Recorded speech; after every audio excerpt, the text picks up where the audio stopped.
Hey Kings and Queens, welcome back to another video, and today we're going to talk about how to apply Lucky Girl Syndrome to your life and how to actually have Lucky Girl Syndrome without just saying affirmation. Before we get into the video, please subscribe to my channel. We're trying to reach 10K by July. Let's get into the video.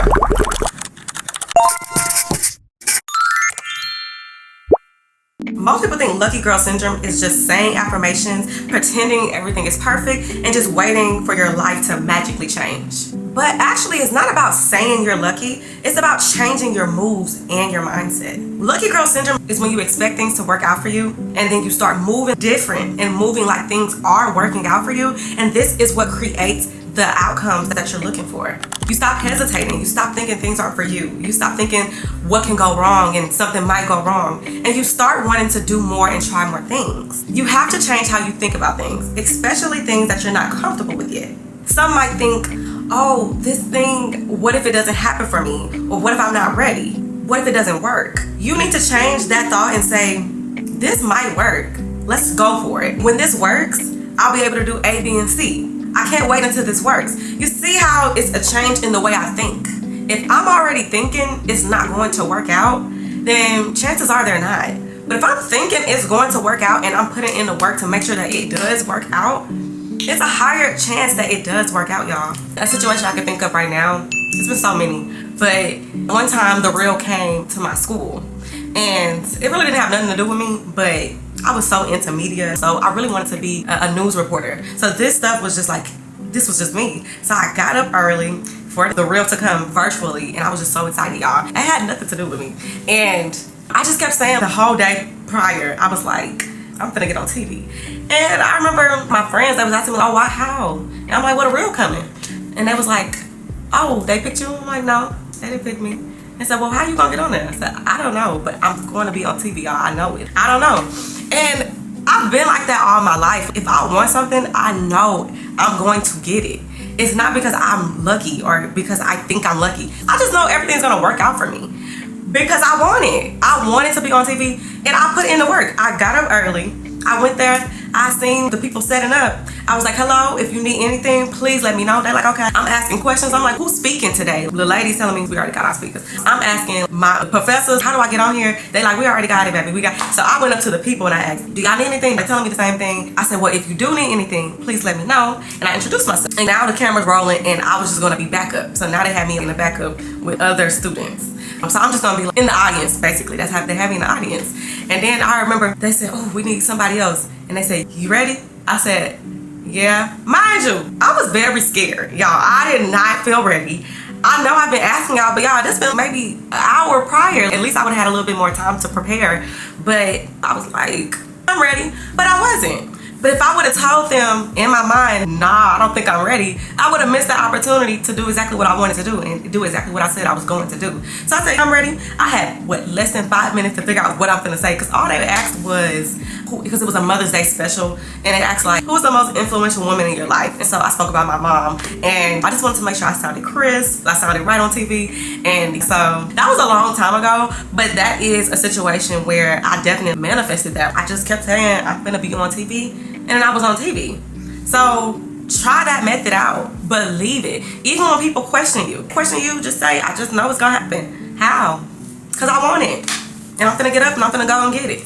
I got up. I got cute that day thinking, I got cute because I'm gonna be on TV. I made sure I was nice. I put myself together. No one told me, hey, you finna be on TV. Nobody told me that. I just knew, oh, this is an opportunity, and I'm finna benefit. So I've done that so many times. That's just one example, but use it, y'all. It's not about luck. They didn't just pick me. No, I was in the people's face. Just be confident and tell yourself it is for you. If you want it, it's for you too. This is really about being confident. You need to put yourself into more things. Lucky people aren't just sitting around waiting for something to happen to them. Lucky people are putting themselves out there and expecting the best out of the situation. Lucky people aren't luckier, they just show up more than the average. Some examples could be apply anyway, reach out anyway, post anyway, go to the event, start before you feel confident. More exposure equals more opportunities. If you want to feel lucky, if you want to hit your goals, if you want to be that girl, you have to put yourself out there. You're not going to reach your goals sitting on the couch and crossing your fingers and hoping something happens out there. No one is coming to save you. So you need to get up and get out and be okay with being uncomfortable. Number 3, stop talking yourself out of things. I think it's easy for us to listen to a voice in our head that gives us those what ifs or maybe later, or I'm not ready yet, or that's not for me. It's easy for us to get wrapped up in those questions. These type of questions hinders your growth if you listen to them. It's okay to ask those type of questions, but at the same time, don't entertain those questions. Replace those questions with, let me see what happens. Let's see where this goes. Be a person who's okay to fail. A lot of successful people are going to tell you that they learned from their failures.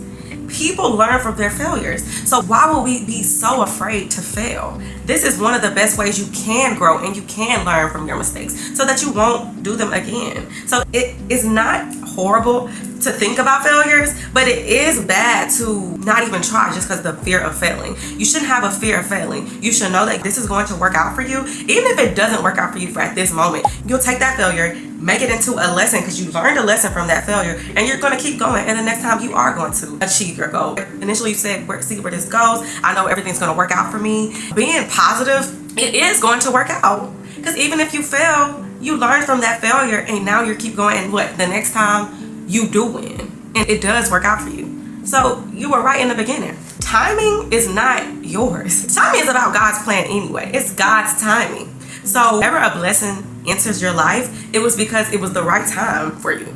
And I can definitely say in my life, I felt like I understand why I got this blessing at this time, or I didn't get that blessing at that time. I wasn't ready. But this time I am ready in my life. God's timing is perfect. So as long as you believe that and you know that everything is working out in His plans, and you just remain positive and speak positivity over your life is going to get so much better. I don't let anyone put negativity over my life. I'm gonna be honest. If I hear something, even in a joking way, oh, you broke, or you this, or you, no, I rebuke that. I'm sorry. I rebuke that in the name of Jesus. I do not claim that over my life. I claim only positive things. I have a whole vision board about things that I know is going to happen. How do I know it's going to happen? Because I want it, so it will happen. Now, am I sitting down in the bed waiting and just like praying it's going to happen? No, I'm working towards my goals because it's going to happen. And when it does, it's going to make sense too. 4, let go of trying to control the outcome. You can only control the input. You can control what you do. A lot of people like to overthink about certain situations. Don't overthink. Do the action, let the results unfold, and move on to the next thing. Don't be obsessed with the outcome. Keep moving, and just know that everything works out for you, especially if you believe it. As a kid, I was pushed to always try new things, always put myself out there. One time when I was in the 4th grade, I was going to do the Black History program, and my dad, he was working with me all night on this program, and it was honestly just a presentation that I was going to present in front of the parents and the teachers. I feel like all the other kids, we were all outside waiting to present, and I've been on stage before, but this was going to be my first time being on stage by myself. And y'all, I freaked. I was so nervous, and I did not want to be up there no more. I spent all night on this presentation, but I was okay with just leaving. I don't like this. I don't like being uncomfortable. I'm cool. I left. And my daddy got up from his seat, came on stage, and he made me stand in front of everybody and finish that presentation. Mind you, I'm crying. I'm finishing the presentation and I'm crying, and I'm just like, oh, why is he making me do this? But as painful as that was, it makes sense. Pushing yourself to do uncomfortable things. Now that I can say I spoke in front of all those people, a room full of people in the 4th grade by myself, and it has allowed me to do other things. I was in theater. I did the announcements in high school. I was the news director at my college, and now I'm doing YouTube and things like that. I'm okay, and I'm getting better at speaking, and I'm getting more comfortable with speaking. And I think it stems from being comfortable, being uncomfortable. Like, I understand that I'm not going to be good at everything at the beginning, but why not try it? Because it is going to work out for me. Especially if I'm putting in the work, especially if I'm being consistent, it is going to work out for me. And if you have this same mindset, I'm telling you guys, it's going to do wonders for your life, especially if you're in a season right now where you're not as confident and you don't feel lucky. This is something that you should consider, just changing that mindset and changing your moves, y'all. It's so okay to be uncomfortable. It's not weird to not feel like you have it all figured out, especially when you want to try something new. You're okay. For the next 7 days, I want you to try this Lucky Girl experiment. Do one thing you've been overthinking. Know it will all go well. Don't analyze it after. Don't overthink. And repeat it daily for 7 days straight. And that is how your mindset is going to be built. We always love to say consistency. Well, you have to get consistent in building a healthy mindset to have this Lucky Girl syndrome work for you and work for your life. If you're going to participate in the Lucky Girl experiment, please let us know in the comments. I would love to know how it works out for you on that 7th day, and we can definitely talk about it. But yes, thank you so much, Kings and Queens, for watching this video. Please like, comment, and subscribe. Let me know what else you want to see on my channel. Bye, Kings and Queens.